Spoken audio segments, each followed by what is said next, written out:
Président, c'est en 5400 bureaux de vote. Combien ont ouvert finalement? Bon, vous savez, c'est très compliqué. Hein. Vous savez, il y a des gens, certains de nos agents qui ont fini avec les élections. Ils ont organisé les scrutins, mais ils ne pouvaient même pas quitter le lieu parce qu'en cours de route, on les attaquait. Quand on les voit avec la machine, on pense qu'ils se rendent dans la maison d'un politicien. Il y en a qui sont cachés en brousse. Il y en a pour qui nous avons envoyé des hélicoptères. On a appelé le ministère de la Défense. On a envoyé des hélicoptères pour les aider. En fait, c'est un peu comme une situation de guerre là. C'est-à-dire qu'il faut comprendre que ici, nous sommes la victime. Nous ne sommes pas le bourreau. Donc, je suis incapable de vous donner ce chiffre-là parce qu'il y a des machines, vous l'avez vu, qui ont été cassées. Cassées devant tout le monde et de façon spectaculaire. Qu'est-ce que j'en sais maintenant? Je ne sais pas ce qu'on peut encore retirer de cette machine. Et nos agents ne pouvaient même pas reprendre la route pour aller vers les antennes parce qu'ils étaient poursuivis. C'est un peu compliqué. On pense qu'ils sont à l'origine de ce qui s'est passé, mais en réalité, ce sont les politiciens qui ont fait ces choses-là. S'achemine-t-on vers, on va dire, l'annulation peut-être de quelques résultats dans certaines circonscriptions? Ce n'est pas exclu qu'on annule certains résultats. Si, après nos enquêtes, j'ai dit que la machine, les gens ne savent pas ce que nous avons mis dans cette machine. Ils sont surpris. Donc nous allons, si les faits s'avèrent à travers les tests que nous allons opérer, peut-être ça sera fait de façon aléatoire, nous allons sanctionner. Ma question, c'est par rapport aux irrégularités. On en a dénombré un certain nombre. Est-ce que vous avez aujourd'hui une idée de leur ampleur, de leur localisation et surtout, quelle suite vous allez accorder à toutes ces irrégularités dénoncées ça et là? Vous savez, ces irrégularités, il faut commencer d'abord par sympathiser avec la CENI. Parce qu'il y a des gens qui ne comprennent pas que ces choses-là ont été faites contre la CENI. Nos agents ont été séquestrés et violemment écartés du processus. Même les témoins des partis politiques ont été attaqués à certains endroits. Mais tout compte fait, ce n'est pas une situation généralisée. C'est quelque chose qui choque, mais ce n'est pas que ça s'est passé comme ça partout. C'est à certains endroits. Et nous, au niveau de la CENI, nous avons mis en place une commission pour identifier et recevoir même identifier ces cas et recevoir même les plaintes des uns et des autres pour statuer. Et nous allons statuer et prendre des décisions. Parfois, ça sera dur, mais on le fera. Donc, c'est un peu ça. C'est une situation que nous déplorons. Et il y a des gens qui se sont organisés pour faire ce genre de choses, mais qui n'oublient pas que cette machine-là n'a pas dévoilé tous ses secrets. Ils ont fait ce qu'ils ont fait. Ils pensent qu'ils n'ont fait ni vu ni connu. Ils seront surpris. On parle aussi de sabotage même au sein même de la CENI. Ça, les enquêtes nous permettent de le savoir. Mais une fois qu'on le sait, nos agents seront sanctionnés. Et ceux des candidats qui se seront adonnés à ce jeu-là, eux aussi seront sanctionnés. Vous avez déjà récolté plusieurs plaintes ou bien plusieurs? On les reçoit. Il y a une vingtaine, une centaine? Non, on n'a pas compté. Mais ce qu'il faut noter, c'est que bon nombre de ces plaintes, nous les avons reçues de nos agents. Parce qu'il ne faut pas donner l'impression que tous nos agents se sont adonnés à ce jeu-là. La plupart de nos agents ont défendu l'institution. Ils ont filmé ce qui se passait. Et je dois aussi remercier la population. La population a été très vigilante. Ce qu'il faut comprendre ici, il y a des gens qui ne veulent pas comprendre que ce n'est pas le fait de la CENI. La CENI a essayé d'organiser un bon processus électoral. Mais malheureusement, il y a des gens qui ont pris nos bureaux d'assaut et même en otage.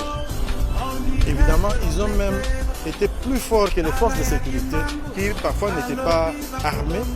Et ils ont pu faire ce qu'ils ont pu faire. Moi, je pense que la leçon à retenir, c'est celle-là. Il faut que la sécurisation soit prise vraiment au sérieux. Mais la CENI ici doit bénéficier de la sympathie de l'opinion publique. Ce n'est pas nous qui avons voulu cela. Au contraire, à notre niveau, nous avons tout bloqué. Nous avons tout bloqué et je peux déjà en profiter pour vous dire que les résultats que vous voyez derrière moi là, on n'y a pas touché. On n'a pas touché. Donc c'est 100% que vous voyez là, ce n'est pas touché. C'est-à-dire nous avons promis la transparence, nous avons promis l'intégrité du processus et nous le faisons. Ce qui arrive au niveau du terrain, c'est très déplorable, mais c'est quelque chose que nous devons tous condamner. Nous devons travailler contre ce genre de pratiques, sinon les gens ne croiront plus aux élections.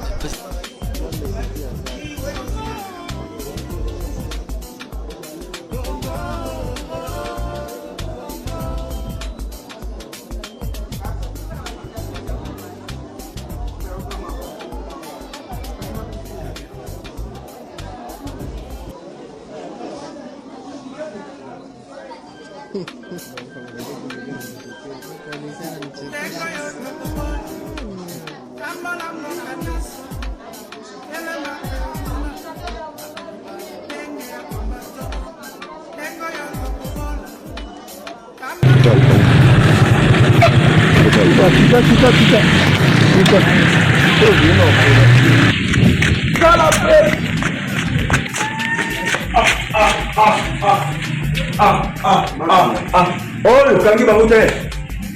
Pakini to tesi. Masimo ngene mutadareka. Olha. Leo ngata mwasioni. Kangi masana de. Kangi masana? Dezi. Dara. Papa. Ika pikisikie. Mama. Yo imagina mama. Kama kata mama. Mama. Kama mama. Bila kwa yana. Samoni fait mon temps à Seni. Oui, là, on va passer dans Banini. Banini.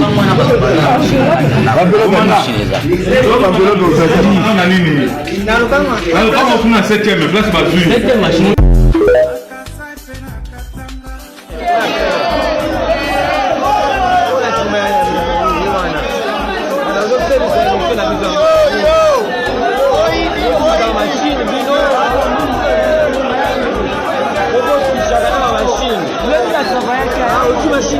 Papa. Yo, mas, ozu machine wapi? Eh, dis, monsieur, les gars étaient happy. Ozu machine wapi? Yo, mas, ozu machine wapi?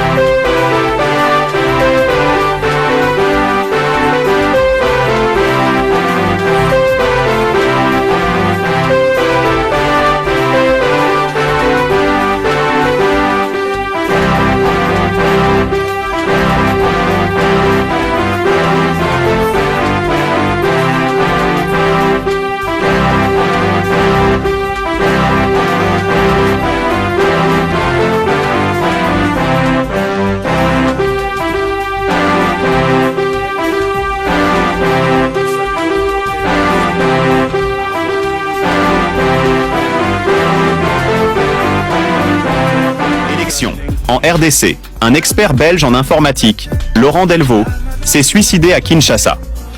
On vous explique tout maintenant. Cliquez d'abord sur le bouton j'aime et abonne-toi.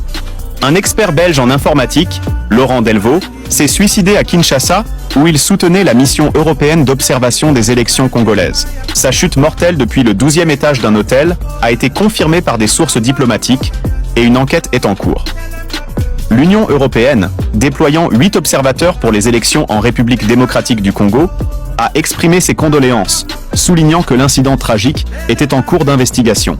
Initialement prévue avec 50 observateurs, la mission de l'UE a été réduite après le refus des autorités congolaises d'utiliser des équipements satellitaires. Delvaux, faisant partie de l'équipe de soutien, participait à une analyse technique du processus électoral. Les élections générales, prolongées d'une journée officiellement, ont eu lieu le 20 décembre, couvrant la présidentielle, les législatives, provinciales et locales, avec des retards logistiques dans certaines zones éloignées du vaste pays d'Afrique centrale. L'ensemble du territoire national afin de permettre une plus grande participation des populations. Le retard ou l'absence du déploiement des matériels électoraux ont causé des préjudices à la bonne tenue du scrutin. Deuxièmement, il s'agit de garantir l'indépendance et l'impartialité des institutions impliquées dans le processus électoral, notamment la Commission électorale nationale indépendante, la CENI, et la Cour constitutionnelle. Les recommandations suivantes sont adressées à la CENI Premièrement, organiser le déploiement à temps du matériel électoral sur toute l'étendue du territoire, comme on le disait tout à l'heure, ainsi que les affichages des listes électorales selon les délais prescrits. Deuxièmement, prendre les mesures nécessaires pour traiter les problèmes relatifs aux cartes électorales, duplicata, etc.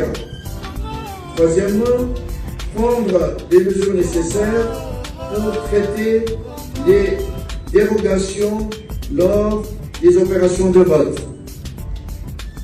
Quatrièmement, prendre les mesures à la fois techniques et juridiques pour encadrer l'assistance aux personnes qui nécessitent